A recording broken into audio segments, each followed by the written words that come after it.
Welcome everyone to episode 2 of Scary Money, where horror meets finance and scared money don't make money. Today I am making easily my most popular product, and that is the Leatherface Pam bracelet from the 1974 Texas Chainsaw Massacre. If you didn't catch episode 1, link is in the description. Make sure you check that out. But this is a fun episode, folks. We're going to be talking about finance specifically for younger people, perhaps Gen A, Gen Alpha, and Gen Z as well. And it applies to everyone. So we're going to be talking about my experience, my journey, and what advice I have for all of you. Someone who is pretty successful, I would say, at the ripe age of 23 with nearly $2 million worth of real estate, featured on the Bigger Pockets Real Estate Rookie podcast and many, many other podcasts.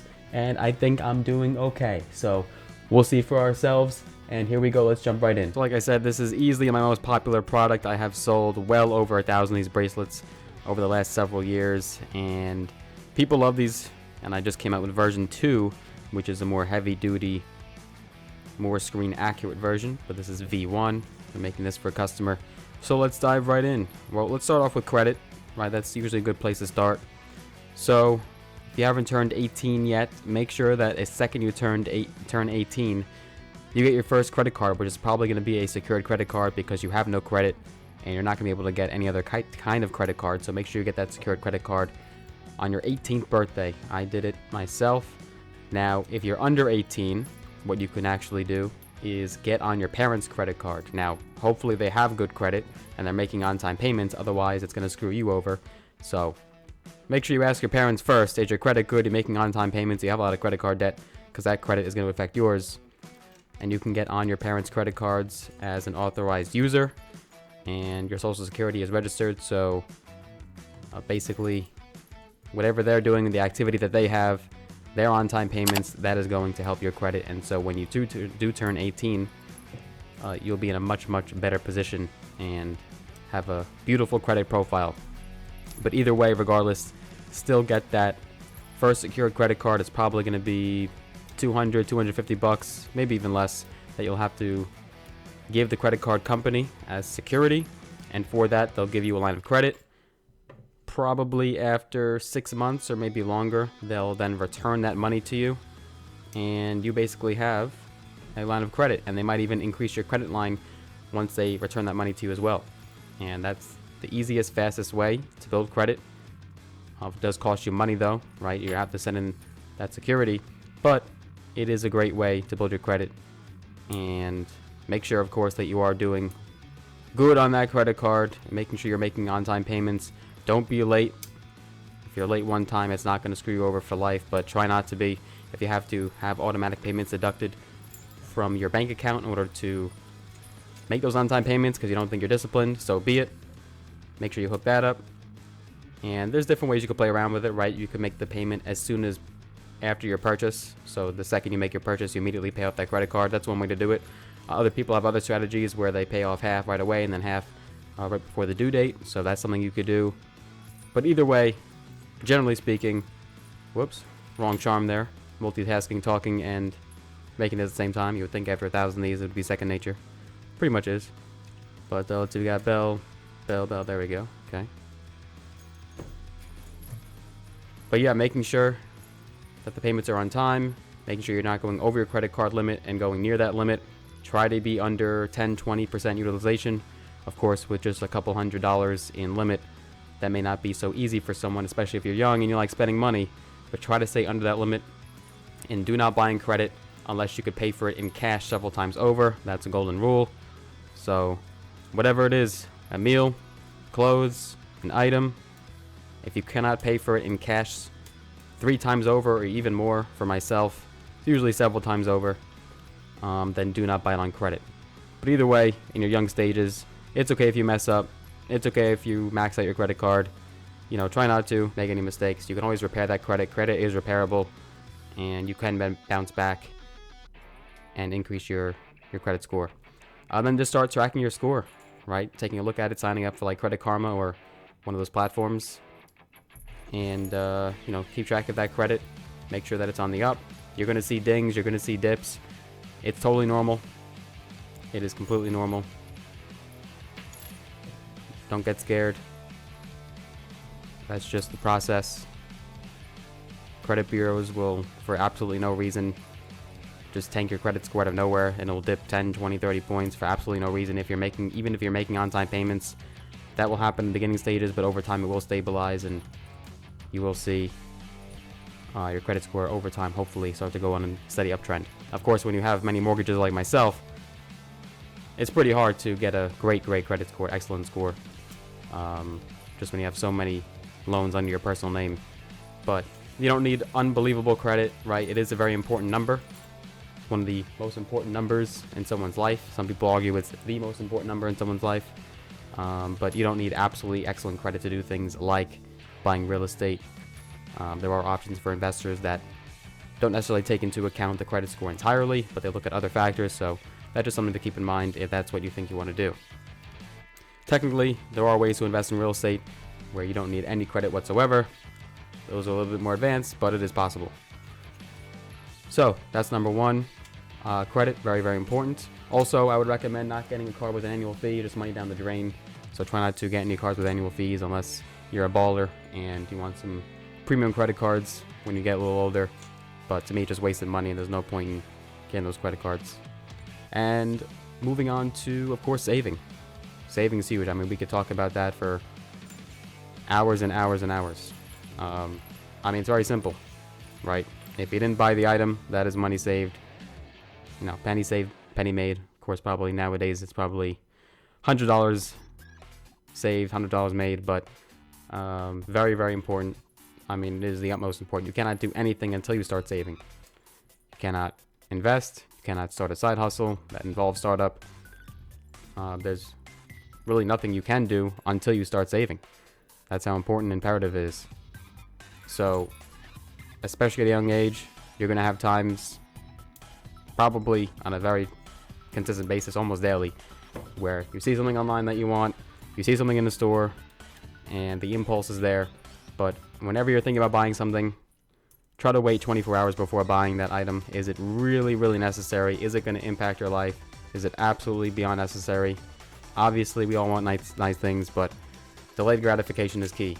And if you could just delay that gratification longer and longer, the longer you could do that, the better off that you're going to be. So, impulse purchases, I'm guilty of it. I'm not perfect, right? I still do it to this day. Even more so when I was a teenager back in the day. But try to wait 24 hours before buying anything, really thinking it over, and decide if it's something that you truly need. Now, of course, the savings rates today are not like they once were decades ago, so you're not necessarily going to be making bank just having money sitting there, but that's the first step, and that's the foundation. So start saving,